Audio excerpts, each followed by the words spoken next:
Serikali ya Marekani kupitia wizara yake ya mambo ya nje imetangaza kumwekea vikwazo kamishna msaidizi mwandamizi wa jeshi la polisi nchini Tanzania, Faustin Jackson Mafwele, kwa kupigwa marufuku kuingia nchini humo kutokana na tuhuma za kuhusika na ukiukwaji mkubwa wa haki za binadamu.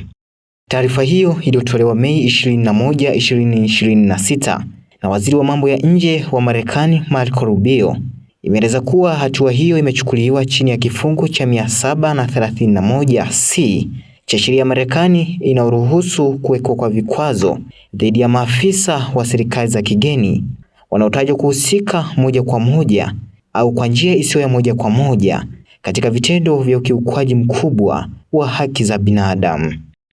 Kwa mujibu wa taarifa hiyo, mwaka 2025 maafisa wa jeshi la polisi Tanzania walidaiwa kuwakamata, kuwatesa na kuwafanyia ukatili wa kingono raia wa Uganda, Agatha Atuhaire, pamoja na raia wa Kenya Boniface Mwangi walipokuwa jijini Dar es Salaam kufuatilia mwenendo wa kesi ya uhaini inayomkabili mwenyekiti wa Chama cha Demokrasia na Maendeleo nchini Tanzania, Tundu Lissu. Marekani imesema kutokana na taarifa hizo na ushahidi uliopatikana imeamua kumwekea Faustin Mafwele vikwazo vya kutoruhusiwa kuingia nchini humo, huku uamuzi huo ukitangazwa hadharani kwa mujibu wa sheria ya National Security ya mwaka 2026.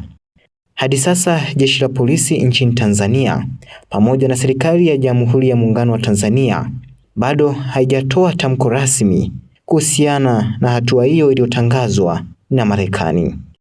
Hii ni Tanzania Panorama TV. Mimi ni Daniel Michael.